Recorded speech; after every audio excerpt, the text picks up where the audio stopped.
تو بس ایسے کولیپس ہو جاتا ہے. یہ بٹن پش کرنے والی بات ہوگی. یہ ایسا آپشن ہے. وہ یہ ہے کہ یورپی یونین ٹریلینز آف ڈالرز کے, سادہ الفاظ میں سمجھاؤں تو بانڈز ان کے پاس ہے. یعنی جو یو ایس ٹریجری ہے اس میں ٹریلینز آف ڈالرز کی ہولڈنگز یورپی یونین کے پاس ہے. سادہ الفاظ میں انہوں نے وہاں پر بانڈز خریدے ہوئے, پیسے دے کر بانڈز خریدے ہوئے ٹریلینز آف ڈالرز کے. یورپی یونین یہ ڈسکس کر رہا ہے, اس کی لیڈرشپ یورپین اور امریکن میڈیا کے مطابق, کہ وہ ایک ساتھ یہ سارے بانڈز سیل کر دیں. اگر یہ ایک ساتھ جو کہ ٹریلینز آف ڈالرز کے اگر یہ سیل کر دیے جاتے ہیں تو امریکن اکانومی کو بہت بڑا دھچکا پہنچے گا, ہائپر انفلیشن ہو جائے گی, ٹھیک ہے نا, اور اکنامک ڈسرپشن ہوگی, مارکیٹ جو وہ ہل جائے گی, بہت بڑا کیوس کرائسس پیدا ہو جائے گا. اور یہ جو یو ایس ٹریجری ہے, یہ جو کہ پوری دنیا کا فائنینشیل سسٹم چلا رہی ہے نا یو ایس ٹریجری, اور یو ایس ٹریجری کے اندر جو انویسٹمنٹ ہے یہ دنیا کی سیفسٹ انویسٹمنٹ سمجھی جاتی ہے. دنیا ادھر کی ادھر ہو سکتی ہے, سورج مشرق سے مغرب میں طلوع ہو سکتا ہے, امریکن ٹریجری میں ڈالا ہوا پیسہ یہ ضائع نہیں ہوگا آپ کا. جو آپ نے بانڈ خریدا ہے وہ آپ کو واپس ملنا ہی ملنا ہے, اسی ریٹ پر ملنا ہے اور پوری گارنٹی کے ساتھ ملنا ہے. آج تک اس میں کوئی فرق نہیں آیا. یہ دنیا کی سیفسٹ انویسٹمنٹ سمجھی جاتی ہے. اس لیے دنیا کی بہت ساری گورنمنٹ, چائنا وہ خود تقریباً $800 بلین کی یو ایس ٹریجری میں ان کی انویسٹمنٹس ہیں. جاپان کی بہت زیادہ ہے, ٹریلین سے اوپر ہے. تو فورن گورنمنٹس جو ہیں, یعنی پرائیویٹ انویسٹرز تو ہیں ہی ہیں, فورن گورنمنٹس اس لیے یو ایس ٹریجری میں پیسہ ڈال کے بیٹھی ہوئی ہیں کیونکہ یہ سب سے سیفسٹ ہے. تو وہ معیار بھی پھر ڈسٹرائے ہو جائے گا نا, وہ معیار بھی فارغ ہو جائے گا تو امریکن اکانومی بھی فارغ ہو جائے گی. یعنی اتنا بڑا اس کو دھچکا لگے گا. تو ظاہر ہے وہ ان کو دھچکا لگے گا تو یورپ کو پھر کتنا دھچکا لگے گا. تو اس لیے اس کو میوچل ڈسٹرکشن کہا جا رہا ہے. تو اس پر وہ ڈسکشن کر رہے ہیں کہ یہ آپشن ہمیں لینا چاہیے یا نہیں لینا چاہیے. دیکھیے بات یہ ہے کہ وہ یہ آپشن لیں گے یا نہیں لیں گے, یہ بات کی بات ہے.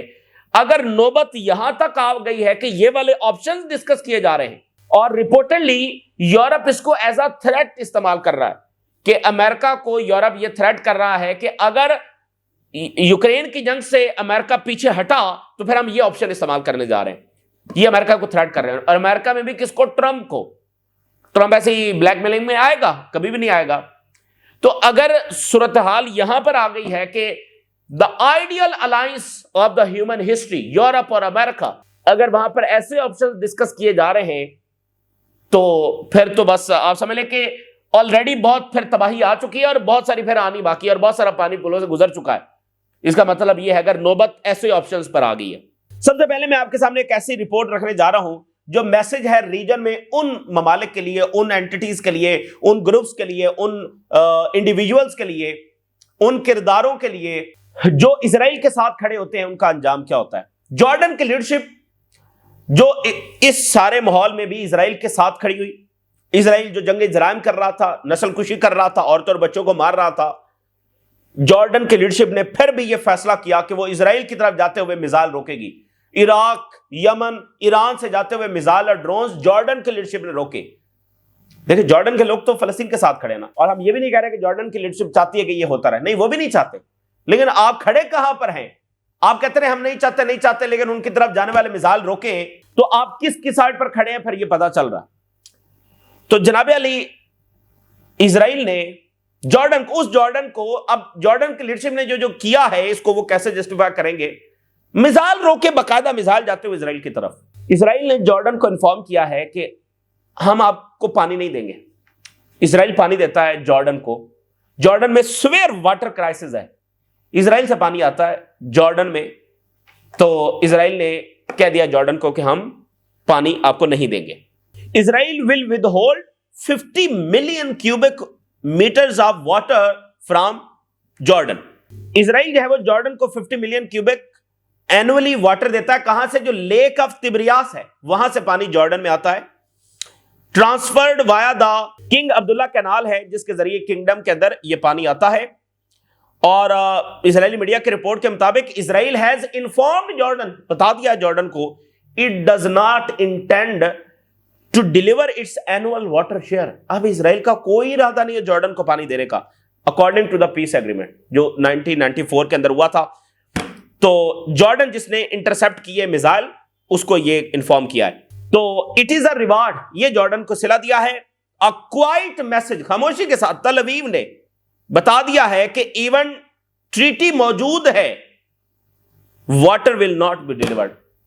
ردی کی ٹوکری میں اٹھا کر انہوں نے یہ معاہدہ پھینک دیا, اور اس سے ان کو عبرت حاصل کرنی چاہیے, اور اس سے ان کو یہ جان لینا چاہیے کہ اسرائیل کے ساتھ جو ایگریمنٹس ہیں آر ٹولز آف کنوینئنس, اور وہ سسپینڈ کیے جا سکتے ہیں ایٹ اینی مومنٹ وین اسرائیل یہ سمجھتا ہے کہ یہ ان کے اسٹریٹجک انٹرسٹ کو کوئی سرو نہیں کر رہے, اس میں ان کا کوئی مفاد نہیں ہے, تو بس وہ اٹھا کے ردی کی ٹوکری میں پھینک دیں گے. باوجود اس کے کہ آپ ان کی طرف جاتے ہوئے آپ نے میزائل روکے ہوں, آپ نے دہائیوں ان کے لیے کام کیا ہو, آپ نے ان کو انٹیلیجنس شیئر کی ہو, آپ نے ان کو اسلحہ بیچا ہو, بھیجا ہو, سپلائی دی ہو, راستہ دیا ہو, آپ نے ان کو انٹیلیجنس شیئر کی ہو, بندے پکڑ پکڑ کر ان کو دیے ہوں, وہ ردی کی ٹوکری میں اٹھا کر پھینک دیں گے جب ان کا دل چاہے گا. ان کے لیے کوئی فرق نہیں پڑتا ہے یہ معاہدہ ہے, یہ ٹریٹی ہے, یہ تب ہوا, کوئی فرق نہیں پڑتا ہے. اور اس کے ذریعے ایک اور امپورٹنٹ بات, یہ جو اسرائیل سیریا میں جا رہا ہے, ایکسپرٹس کے مطابق صدرن سیریا میں, یہ بلا وجہ کی ایکسپینشن نہیں ہے, اس کے پیچھے بھی ایک مقصد ہے. بہت سارے مقاصد ہیں لیکن ون آف دا مقصد وہ یہ ہے کہ اس ایریا میں تو اصل میں کریٹیکل واٹر ریسورسز ہیں سیریا کے لیے, جارڈن کے لیے, باقیوں کے لیے کریٹیکل واٹر ریسورسز ہیں یہاں پر, ٹھیک ہے. تو اسرائیل اس کو کنٹرول کر رہا ہے تاکہ dominate the region most critical resources, تاکہ ریجن کے جو واٹر ریسورسز ہیں جو یعنی کہ سانس بند کرنے کے مترادف ہے, پانی بند کرنا یعنی کہ سانس بند کرنا, اس کو کنٹرول کر رہا ہے وہاں پر. یہ جارڈن کی نیشنل سیکورٹی کے لیے بھی مسئلہ ہے, سیریا کی نیشنل سیکورٹی کے لیے بھی مسئلہ ہے, عراق کی نیشنل سیکورٹی کے لیے, یہ سب کے لیے مسئلہ ہے. تو یہ سب جب اسرائیل کر رہا ہے, تو جو یاسر ابو شباب بنے گا اس کا انجام بھی سب نے دیکھ لیا. جو اسرائیل کی طرف جاتے ہوئے میزائل روکے گا اور وہ سمجھے گا کہ اسرائیل اس پر رحم کھائے گا, اسرائیل اس پر کبھی رحم نہیں کھائے گا, اس کی بھی باری آئے گی جب اسرائیل کو لگے گا. اور یہ بات ذہن میں رکھیں, جارڈن مصر کے حوالے سے سموترے باقی اسرائیلی ایکسٹریمسٹ جو وہ بات کر رہے ہیں, ان کے Times of Israel, Jerusalem post میں یہ بہت سارے آرٹیکلز مہینے بعد 6 مہینے بعد یہ آتے رہتے ہیں, ٹھیک ہے نا. تو ان کی نظر ہے جب ان کا دل کرے گا وہ یہاں پر ایک محاذ کھول دیں گے. اچھا جی, اسرائیل کہہ رہا ہے جی ہمارے اوپر سیریا سے حملہ ہونے والا ہے. انتہائی بے تکی بات ہے, کوئی حملہ نہیں ہونے والا, اس کی کوئی کریڈیبل رپورٹس نہیں ہے, اور اوورآل ماحول بھی دیکھیں تو ایسا لگتا نہیں ہے کہ کوئی اٹیک ہونے والا ہے. اور پھر اوپر سے وہ کہہ رہے ہیں کہ ایران بھی اس میں ہے اور شام بھی حملہ کر رہا ہے. تو دس از اونلی جسٹیفیکیشن, یہ بڑی خطرناک بات ہے. اس کا مطلب یہ کہ بہت قریب ہے اسرائیل شام پر حملہ کرنے کے لیے. کہتے ہیں 40 گاڑیاں 40 وہیکل جب وہ داخل ہوں گی, 2 یا 3 پوائنٹ سے وہ داخل ہوں گے اور اسرائیل پر حملہ کر دیں گے, زمینی حملہ کر دیں گے. اور اس میں جو آرمڈ گروپس ہیں اس میں ایران کی سپورٹڈ گروپس بھی ہیں, اور یہ صدرن سیریا میں آگے بڑھ رہے ہیں. دیکھیں اسرائیل تو سارے ایریا کو کنٹرول کر رہا ہے, ان کے ڈرونز گھوم رہے ہیں, تو ذرا فوٹیج جاری کریں نا کہ یہ گاڑیاں یہاں سے آگے بڑھ رہی ہیں. اور اسرائیل کے پاس تو ایئر پاور ہے, تو وہ وہاں پر اٹیک کیوں نہیں کرے گا؟ تو اصل میں وہ یہی کرے گا, اب اٹیک کرے گا اور کہے گا کہ یہ ہم ان پر حملہ کر رہے ہیں. یہ بڑی ڈینجرس بات ہے. اور پھر یہ ان کے لیے, الشرا کے لیے, ترکی کے لیے, جارڈن کے لیے, مصر کے لیے اور باقی گلف میں جو بیٹھے ہوئے ہیں ان کے لیے میسج ہے. دیکھیں نا وہ کیسے کرائسس کریٹ کر رہے ہیں, کیسے جسٹیفیکیشنز کریٹ کر رہے ہیں. سیریا نے کیا بگاڑ لیا ہے اسرائیل کا؟ سیریا تو اسرائیل کو دوست کہہ رہا ہے, الشرا جس کو امریکہ, یورپ یہ سب لے کر آئے. نیتن یاہو نے بھی الشرا کے لانے کا کریڈٹ لیا. الشرا نے آ کر کہا اسرائیل ہمارا دوست ہے, ایران ہمارا دشمن ہے. اس کے شام کے ساتھ یہ ہو رہا ہے, اس کا مطلب, اور جارڈن کے ساتھ یہ ہو رہا ہے. تو وہ مائنڈز پتہ نہیں کون سے وہ مائنڈز ہیں جو یہ سمجھتے ہیں کہ وہ اسرائیل کے ساتھ چل سکتے ہیں. تو وہ بہرحال دیکھ لیں, یہ شام کی مثال بھی ان کے سامنے. چلو لیبنان تو حزب اللہ ہے نا, یمن میں تو انصار اللہ ہے, اور ایران تو پھر ایران ہے. تو یہ شام اور قطر میں کیا ہوا تھا جو قطر پر بھی اٹیک ہو گیا, اور شام میں بھی, اور جارڈن کا پانی بند کر رہے ہیں. اچھا, ادھر یمن میں 2 طرفہ صورتحال خراب ہے. ایک یہ ہے کہ جو ایک ہے ساؤتھ یمن, ایک ہے نارتھ یمن. نارتھ یعنی جو باب المندب والی سائڈ ہے, یہاں پر انصار اللہ موجود ہے. اور جو ساؤتھ ہے, جو عمان بارڈر والی سائڈ ہے, یہاں پر وہ گورنمنٹ موجود ہے, وہ گروپس موجود ہیں جو عرب بیکڈ ہیں, یا جس گورنمنٹ کو دنیا مانتی ہے وہ یہ والی ساؤتھ والی گورنمنٹ ہے. تو اس میں سعودی بیکڈ گروپس بھی ہیں, یو ای بیکڈ گروپس بھی ہیں, ٹھیک ہے. میجرلی یہ 2 بڑے گروپس ہیں. اور اوورال ایک گورنمنٹ موجود ہے. اب وہ یہ کہنا ہے کہ یہاں سے ہم داخل ہو جائیں ادھر نارتھ ایریا میں, انصار اللہ والے ایریا میں, خاص کر جو البیدا گورنیٹ ہے, یہ بڑا کی ایریا ہے ریسورسز کے حوالے سے, بڑا کی ایریا ہے, تو اس میں ہم حملہ آور ہو جائیں. ایک تو یہ خطرناک بات ہے, اور یہ اس کا مطلب یہ کہ اس کے کافی خطرات ہیں کہ یہ ہو سکتا ہے, کیونکہ یہ جو سلسلہ اچانک شروع ہوا ہے نا, اس کے پیچھے کچھ نہ کچھ ہے, کئی دنوں کی پلاننگ ہوگی. اب آپ دیکھیں اسرائیل نے کافی دنوں سے یمن پر کوئی اٹیک نہیں کیا, وجہ کیا ہے؟ جس کا مطلب کہیں نہ کہیں پیچھے یہ تیاری چل رہی ہوگی کہ اب یہاں سے اٹیک کرنا ہے. کہہ رہے ہیں کہ آل ملٹری کیپیبلٹیز ہیں اور کیپیسٹی جو ہے وہ کس طرف ڈائریکٹ کی جائے, toward the north to confront the common enemy the Houthis. ہم سب کا کامن ایک ہی دشمن ہے اور وہ انصار اللہ ہے, تو ادھر ہم جا کر حملہ ور ہو جائیں. ادھر الشرا کہتا ہے کہ حزب اللہ اور ایران ہمارا کامن اینیمی ہے, اسرائیل اور ہم دوست ہیں, ہمارا کامن اینیمی جو ہے وہ حزب اللہ اور ایران ہے. ادھر یہ کہتے ہیں کہ ہمارا کامن اینیمی جو ہے انصار اللہ. بھائی دیکھیں بات یہ ہے کہ اسرائیل سے اگر کوئی لڑا ہے تو انصار اللہ لڑا ہے, حماس, حزب اللہ, ایران لڑا ہے نا. یہ تو کچھ بھی, انہوں نے تو کچھ بھی نہیں کیا ہے, انہوں نے تو بس باتیں کی ہیں, انہوں نے تو الٹا ٹانگیں کھینچی ہیں. تو ابھی بھی یہ خطرے کی گہرائی کو نہیں سمجھ رہے ہیں کہ اسرائیلی چالاکیاں کیا ہیں, وہ کس طرف ریجن کو دھکیل چکا ہے اور دھکیل رہا ہے. یہ اپنوں ہی کی ٹانگیں کھینچنے میں لگے ہوئے ہیں جو اسرائیل کے ساتھ لڑے ہیں. ان کے آپ ایک اور چیز دیکھیے, پوری عرب اسٹریٹ اور پوری OIC ورلڈ کی پبلک کس کے ساتھ کھڑے ہیں؟ یہ یمن کی اس گورنمنٹ کے ساتھ کھڑے ہیں یا انصار اللہ کے ساتھ کھڑے ہیں, حزب اللہ کے ساتھ کھڑے ہیں یا لیبنیز گورنمنٹ کے ساتھ کھڑے ہیں؟ آپ ذرا دیکھیں نا, الشرا کے ساتھ کھڑے ہیں یا ایران کے ساتھ کھڑے ہیں؟ تو سب کے سامنے ہے کہ رائٹ کون ہے, رانگ کون ہے. تو ڈگنیٹی تو ان کی ہے جو لڑے ہیں. اور دوسری بات یہ ہے کہ جو یمنی ہاؤس آف ریپرزینٹیٹو ہے وہ یہ کہہ رہا ہے کہ یہ جو گروپس آئے جس کو سو کالڈ اس کے بارے میں کہا جاتا ہے کہ ریپورٹڈلی یوئی بیکڈ یہ گروپس ہیں, یہ وڈرا کریں اور اپنے ملٹری میئرز روکیں. یہ اب ان کا پارلیمنٹ کہہ رہا ہے. تو یہ دو طرفہ ایشوز اچانک یمن میں پیدا ہو گئے. یہ ہوئے نہیں ہیں, کروائے گئے ہیں. اس کے پیچھے کون ہے یہ سامنے آ جائے گا. US pressure ICC to drop Gaza and Afghanistan investigations. ICC کو پریشر ہے کہ غزہ اور افغانستان کی انویسٹیگیشن روک دی جائیں جو جنگی جرائم ہوئے. اور اس سے اگلی خبر رائٹرز کی, US threatens new ICC sanctions why unless court pledges not to prosecute Trump. بڑی امپورٹنٹ بات ہے. امریکہ ICC کو کہہ رہا ہے کہ ہم مزید سینکشن لگائیں گے اگر تم نے یہ ساری انویسٹیگیشن نہ روکی, اور ہمیں یہ عہد دو کہ تم ٹرمپ کے خلاف کل کو کوئی انویسٹیگیشن نہیں کرو گے.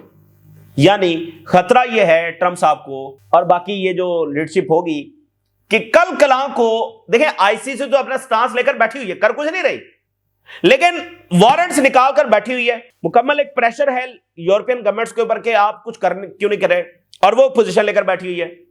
جو ہی یعنی ٹائم بدلے گا وہ انتظار کر رہے ہیں کہ یہ امپلیمنٹیشن ہم کروائیں.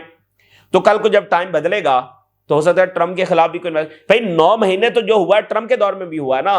اور اگر ہم دیکھیں تو دسمبر تک 1 سال تو ہو گیا جو غزہ میں ہو رہا ہے, ویسٹ بینک میں ہو رہا ہے. ٹرمپ سارا یعنی ہے نا موجود اس میں ہے. تو ٹرمپ کو خطرہ یہ ہے کہ یہ کل کو ہم میرے خلاف ہی کچھ عالمی عدالت جب وہ شروع نہ کر دے تو وہ عہد مانگ رہا ہے, اور ICC فی الحال اس دھمکی میں بھی نہیں آ رہی. ایک ہی بہرحال انسٹیٹیوشن ہے یہ عالمی عدالت جس نے سٹینڈ لیا ہے, باقی نوبیل پیس پرائز اور ادھر ادھر وہ تو سب فارغ ہوئے ہیں. اچھا یہ دن بھی دیکھنے تھے اسرائیلی میڈیا ٹام بیرک کے بارے میں کیا لکھ رہا ہے. نیتن یاہو, ٹام بیرک جو بہت بڑا زائنسٹ ہے, لیبنان کی صورتحال کو یہاں تک لے کر آیا, دھمکیاں حزب اللہ کے خلاف, ایران کے خلاف, ریزسٹنس کے خلاف. ابھی ذرا اس نے اپنا ٹون بدلا ہے, تو ادھر سے اسرائیلی میڈیا نے اور نیتن یاہو نے کیا کہا ہے ٹام بیرک کے بارے میں. ہی از اے گریٹ زائنسٹ. لیکن ذرا دیکھیے وقت کیسے بدل رہا ہے. Netanyahu consider the US envoy Tom Barak hostile to Israel and excessively influenced by the Turkish interest. یہ ٹام بیرک جو ہے یہ تو اسرائیل کا دشمن ہے, یہ تو اسرائیل کا ہاسٹائل ہے. یہ نیتنیاہو کہہ رہا ہے, اسرائیلی میڈیا لکھ رہا ہے. ٹام بیرک جو ہے یہ تو ترکی کے مفادات کے لیے کام کر رہا ہے. یہ تو جیسے کوئی ٹرکش ایمبیسڈر ہے, اور یہ ریجنل سٹیبلٹی کے لیے خطرہ ہے. یہ بھی ویسے ٹائم دیکھنا تھا. اور یہ ٹام بیرک جو ہے ایپسٹین فائل اور ادھر ادھر اس میں بھی گریٹ زائنسٹ. نیتنیاہو کہہ رہا ہے یہ تو ریجنل سٹیبلٹی کے لیے خطرہ ہے, اور یہ تو ترکی کے مفاد کے لیے کام کر رہا ہے. تو جارڈن کی مثال, الشرا کی مثال, یاسر ابو شباب کی مثال اور ٹام بیرک کی مثال بھی لے لیں. اسی درمیان جو ہے وہ ایک اور بڑی انٹرسٹنگ خبر ہے.